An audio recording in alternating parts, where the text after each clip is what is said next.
प्रदेश में त्रिस्तरीय पंचायत चुनाव की जो सरगर्मियां हैं वह मौसम के साथ साथ काफ़ी गर्म होती जा रही हैं। आपको बता रहे हैं कि गोरखपुर जनपद में इस वक्त मैं हूँ और यहाँ पे आगामी 15 अप्रैल को अर्थात प्रथम चरण में ही मतदान होने हैं।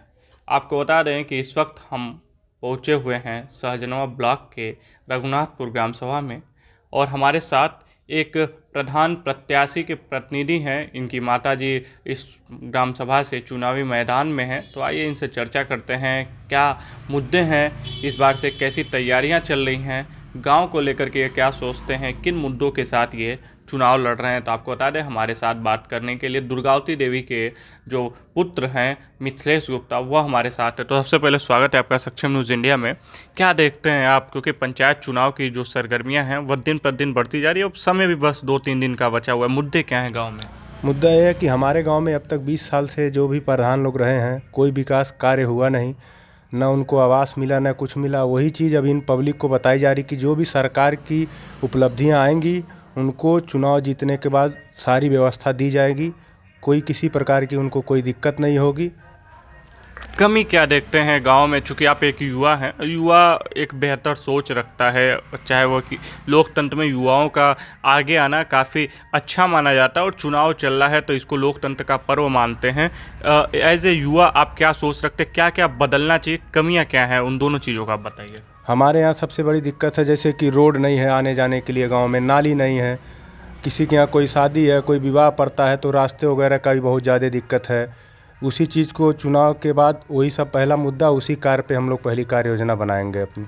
आप कह रहे हैं कि जो मूलभूत सुविधाएं गांव में होनी चाहिए, चाहे वो खड़ंजे को लेकर के हो, चाहे वो पक्की सड़कों को लेकर के हो, उसको इस गांव के दरकार है, वो अभी तक सुविधाएं नहीं मिल पा रही हैं। और जाहिर सी बात है कि आज़ादी के 70 सालों से अधिक का जो समय गुजर चुका है और ये चीज़ें जो मूलभूत सुविधा, क्योंकि गांव का जो चुनाव होता है कहा जाता है कि स्थानीय मुद्दों पर चुनाव। अच्छा, एक युवा के तौर पे स्वास्थ्य शिक्षा को लेकर भी गाँव में काफ़ी महत्वपूर्ण रखता है, उसको लेकर के आप क्या सोचते हैं? शिक्षा और स्वास्थ्य के प्रति आपका क्या नज़रिया है? शिक्षा और स्वास्थ्य को देखते हुए जैसे कि अभी कई चीज़ों में बहुत दिक्कत है, गांव के बच्चे वगैरह स्कूल सही नहीं हैं, सही तरीके से वो जा नहीं पाते हैं, उनको गाइडलाइन नहीं दी जाती है।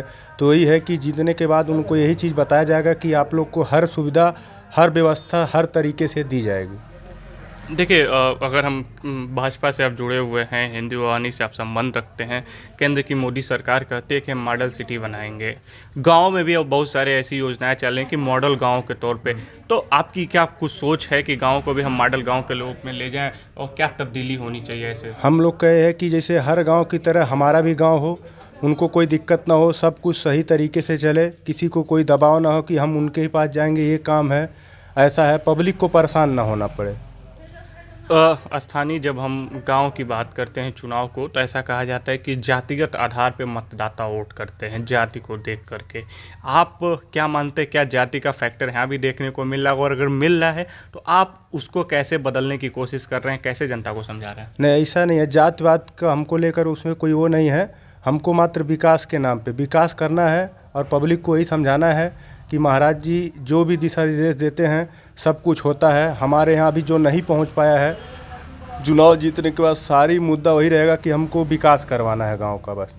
देखिए, गांव के विकास को लेकर के बात हो रही है और ये मिथिलेश गुप्ता आपको बता दें कि युवा भी हैं, उम्र भी कम है, बावजूद भी लोगों को आगे ले जाने की बात कर रहे हैं, विकास को लेकर बात कर रहे हैं। हमने जाति पर भी इनसे सवाल पूछा।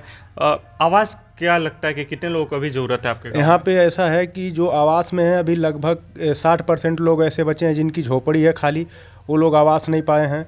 उनको खाली यही बताया जाता है कि इस बार चुनाव हो जाएगा, अगली बार मिलेगा, फिर चुनाव बीत जाता है, फिर जब चुनाव आता है होता है कि इस बार नहीं, अब फिर अगली बार मिलेगा। ये लोग 20 साल से वही झेलते आ रहे हैं।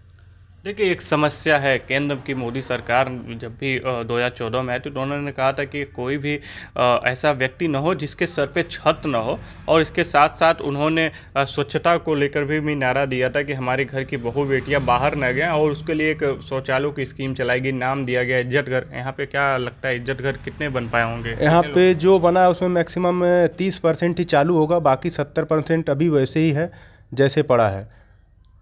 देखिए, जिस प्रकार से घर का मुखिया होता है जो परिवार को लेकर के चलता है, उसी तरह ग्राम प्रधान को भी गांव का मुखिया माना जाता है और प्रधान पे दारोमदार होती है पूरे विकास को लेकर के, गांव के विकास को लेकर के वो आगे जाए। तो हम अभी बात कर रहे थे यहाँ के एक प्रत्याशी के रूप में, अभी आपको हम बता रहे कि जिस गाँव में हम हैं रघुनाथपुर ग्राम सभा में, यहाँ पर 2 प्रत्याशी हैं और एक प्रत्याशी के प्रतिनिधि तो हमारे साथ है। तो देखिए ये पंचायत चुनाव का जो सिलसिला है, जो कवरेज है, वह लगातार हमारे जारी है। किसी और दिन किसी और साथी से आपको मिलवाते हैं। देखते रहिए आप सक्षम न्यूज़ इंडिया। आप देख रहे हैं सक्षम न्यूज़ इंडिया, सबसे पहले सबसे तेज।